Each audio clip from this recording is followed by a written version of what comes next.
Do you ever feel like you're always on edge? It's hard to explain, but something inside you is screaming even when everything looks quiet on the outside. A constant restlessness, an invisible tension in your chest, like you're always about to fall, even when you're standing still. Maybe you've asked yourself, how do you keep your soul standing when everything around you seems to be falling apart? Jung once said, external chaos is often a reflection of the inner disorder we avoid facing. What if that's true? What if the noise of the world is just an echo of the noise we ignore inside? What if the rush out there is just a reflection of our inner escape? What if we're all running, not towards something, but away from something? This isn't a video with answers. It's an encounter with a question. With the question, the world screams in silence, and maybe you're finally ready to hear it. Have you ever felt like just existing already leaves you exhausted, like the world doesn't just demand your time, but also your mind, your attention, your emotional energy, your deepest breath? These days, waking up already feels like a call to war, even if it's invisible. Notifications, opinions, crises, comparisons, conflicts you never gave permission to enter, but now they live inside your head. With each new day, another drop of anxiety slips in unnoticed, and without realizing it, you start filling up. You become a container for the world, not for yourself. The world doesn't just ask us to work. It demands that we have opinions, that we react, that we're always ready to burn. You feel it, don't you? That kind of tiredness that sleep doesn't fix, that fatigue no weekend can heal. It's a deeper kind of tiredness, a weariness that comes from the soul, from the constant effort of keeping your head above water, while the whole world seems to be sinking. But what is this really? Why do so many people all at once feel the same weight, with no name, no shape, yet so present? It's because we live in a constant state of alert, like a cornered animal, always ready to react, always bracing for the next blow, the next headline, the next collapse. We live as if danger is permanent, but the body wasn't made for that, and the soul, even less so. It's like we've merged into a collective nervous system, a global organism, hyper-connected, hyper-stimulated, hyper-vulnerable. Like a collective nervous system, without a filter. Other people's pain becomes ours. Chaos from far away starts to feel close, and without realizing it, we begin to carry pain that was never ours to begin with. But why does this happen? Maybe, and here comes the mirror, maybe because there's a nameless pain inside us that resonates with the pain of the world, and Jung whispers to us, what we do not face within ourselves eventually appears outside as fate. We're overwhelmed by collective pain because we still haven't freed ourselves from our individual pain. Every notification hits like a punch to the chest. Every feed is a distorted mirror. Every new tragedy reminds us of the wound that never healed. And you might think, I'm just tired of the world. But are you really? Or is this world that drains you just a reflection of something you haven't faced within yourself? Breathe. Just for a moment, breathe. Because the tiredness you feel, maybe it's not weakness. Maybe it's a calling to slow down, to look inward, to realize that deep down you're not just tired of the world. You're tired of living at war with yourself. Imagine for a moment that the world out there is just a mirror, not a smooth one, but a shattered one, fragmented, reflecting in distorted pieces what each of us tries to hide, the hatred spreading, the growing intolerance, the violence erupting. Are they just social problems, or are they symptoms? Symptoms of something much more intimate, much older. Jung called it the shadow. It's not the bad side of who we are. It's just what's been repressed, what's been exiled, what you learned early on to hide, to be loved, accepted, safe. Anger, fear, envy, vulnerability, weakness, whole parts of yourself, locked away in the basement of your consciousness. But the shadow doesn't disappear. It hides and waits. And then one day, it knocks on your door in disguise. Your shadow isn't the monster. It's what you locked away in the basement of your mind, and now it's knocking, unaddressed as anxiety, addiction, or loss of control. When you deny your anger, it still finds a way out. Not as healthy expression, but as outburst, bitterness, resentment. When you repress your fear, it doesn't go away. It becomes control, intolerance, escape. And when millions of people do this at the same time, we get the world as it is today. The more we deny our anger, the more it becomes collective hatred. The more we repress our fear, the louder it screams as intolerance. Think about it. The collapse we see around us is just the buildup of individual shadows. It's not the world that's falling apart. It's people's unconscious minds, projected outward, with no filter. That's why healing doesn't begin with someone else. It begins with you, with courage, with presence, with the revolutionary act of looking within and asking, what inside me still needs to be seen? What in me is still hidden, waiting for light? Do you really think you're tired of the world, or are you tired of running from yourself?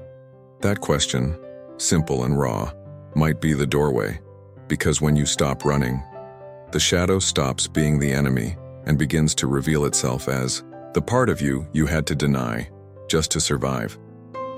But now, you don't have to survive anymore. You can live fully, truthfully. And only when you begin to welcome your own shadow can you begin to welcome the shadow of the world. Think about the last time you reacted without thinking. A sharp comment, a criticism, a headline, a memory that suddenly triggered an old anger. It's like something inside you pressed a button and you just exploded, or froze, or ran. That reaction feels automatic, instinctive, almost inevitable. But what if I told you it's not? There is a space, tiny, subtle, almost invisible, but real, between the stimulus and your response. There is a space. It's there, in that microsecond, that you can either be a victim of repetition or the author of your own awareness. That space is where freedom lives. Clarity. The possibility of choice. Viktor Frankl said, between stimulus and response, there is a space. In that space is our power to choose our response, and in our response lies our freedom and our growth. Jung helps us see this space as a portal between what the world does to you and what you do with the world. Lives your power. But why is that space so hard to access? Because we're distracted, overloaded, driven by unconscious patterns that play like old scripts. The mind acts before awareness can even breathe, and so we live on autopilot, the autopilot of our pain. Kiwi. Repeat the fear we inherited. We repeat the anger we never understood. We repeat the absence we never healed. But what if, the next time something hurts you, you pause, just for a moment, breathe. Observe the emotion without fusing with it. Notice the trigger without becoming it. That's the beginning of individuation, the start of a movement toward your center, the moment you stop being the world's puppet and begin to be the author of your own presence. Imagine that space as a sacred pause, an inner temple where no notification can enter, a sanctuary where only you decide what takes root. You can react with anger or respond with truth. You can repeat the pattern or create a new one. Everything happens in that microspace. And when you learn to dwell there, you change. And little by little, the world changes too. Maybe you've dreamed of disappearing, of vanishing for a few days. Far from the noise, far from the pressure, far from the weight of having to be everything all the time. But what if I told you the retreat you're looking for isn't out there? It's not a place, it's a state. You don't need to shut the world off to find silence. You just need to turn down the volume of your inner urgency. The peace you long for is not the absence of problems. It's the presence of self. And that presence is born only in silence, in stillness, in the decision to leave the surface and dive deeper, to dive into yourself, not as an escape, but as a return. It's not about running away from the world. It's about inhabiting yourself with clarity. You can create a place no one else can enter, a space where fear has no access, where chaos can't reach, where outside voices don't get to decide who you are. That place is sacred. It's yours, and it can be activated through small gestures. Simple practices, gateways inward. The hour of silence. 1 hour a day without outside stimulation. No screens, no voices, no distractions, just being, feeling, noticing. Yes, at first it hurts, because what rises in silence is everything you've spent your life trying to quiet. But if you don't listen to your soul, who will? The centering question, what's alive in me right now? Not what the world wants, not what you should feel, but what honestly is pulsing inside you right now. That simple question is a key. It unlocks a forgotten door. And finally, the refuge visualization. Close your eyes, breathe, and picture a safe place. It can be real or imagined. A cabin in the woods, a quiet field, the arms of someone who truly loved you. See the details, smell the air, feel the textures, hear the sounds. This place is your refuge.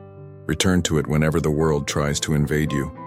By creating this inner refuge, you signal to your psyche that there is a safe place, and the unconscious responds. It always responds. It understands that you're no longer adrift, that now there's a center, a ground, a root, and that changes everything. Because real peace doesn't make you less human. It makes you more whole. It's not about isolation. It's about knowing where to return to.